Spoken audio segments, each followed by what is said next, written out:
يا أيها الناس أنتم الفقراء إلى الله والله غني عن العالمين। আল্লাহ জানালেন দুনিয়ার মানুষ তোমরা হচ্ছে আল্লাহর কাছে ফকির, তোমাদের কিছুই নাই, তোমাদের কোনো কিছু করার ক্ষমতা নাই, তোমাদের দুনিয়াতে বেঁচে থাকারও তোমাদের কোনো শক্তি নাই, সবকিছুর একচ্ছত্র মালিক আমার আল্লাহ পাক রব্বুল আলামিন।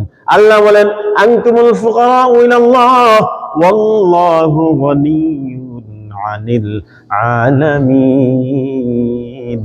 এই বান্দা, দুনিয়ার সমস্ত মাখলুকগুলি আল্লাহর কাছে মুখাপেক্ষী, আল্লাহর কাছে মুখাপেক্ষী, কিন্তু আমার আল্লাহ এমন স্বয়ং সম্পূর্ণ আল্লাহ। আল্লাহ পাক কারো কাছে মুখাপেক্ষী নয়, আল্লাহ পাকের কাছে সমস্ত মাখলুকগুলি মুখাপেক্ষী। আল্লাহ পাক সমস্ত ধনীরও ধনী, সমস্ত ধনীরও ধনী। আল্লাহ পাক রব্বুল আলামিন ইজ্জত দেনেওয়ালা, আল্লাহ পাক বেইজ্জতি করনেওয়ালা। আল্লাহ পাক যাকে চাই ইজ্জত দান করেন, যাকে চাই আল্লাহ পাক বেইজ্জতি করেন। আল্লাহ বলেন ওয়া তুইজ্জু মান তাশা ওয়া তুযিল্লু মান তাশা।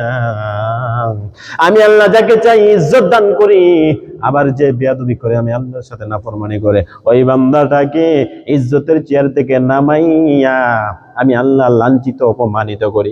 এই জন্য ভাইরা আমার, আমাদের নিজস্ব কোনো পাওয়ার নাই, আমাদের নিজস্ব কোনো শক্তি নাই, আমাদের সমস্ত ক্ষমতার মালিক একমাত্র আল্লাহ পাক রব্বুল আলামিন। এই জন্য ভাইরা আমার, নিজে অহংকার করা যাবে না, অহংকার করে দুনিয়াতে চলা যাবে না।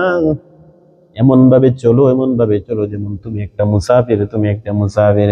দুনিয়াতে এমন ভাবে চলো, জমিনের মধ্যে মাথা নিচু করে চলো, মাথা নিচু করে চলো। ধম্ব করে অহংকার করে চলার কোনো সুযোগ নাই। আল্লাহর অহংকারের চাদর নিয়ে কেউ টানাটানি করবেন না। আল্লাহর অহংকার একমাত্র আল্লাহ পাকের সাজায়। আল্লাহ পাকের অহংকারের চাদর নিয়ে কোনো বান্দা টানাটানি করতে পারে না।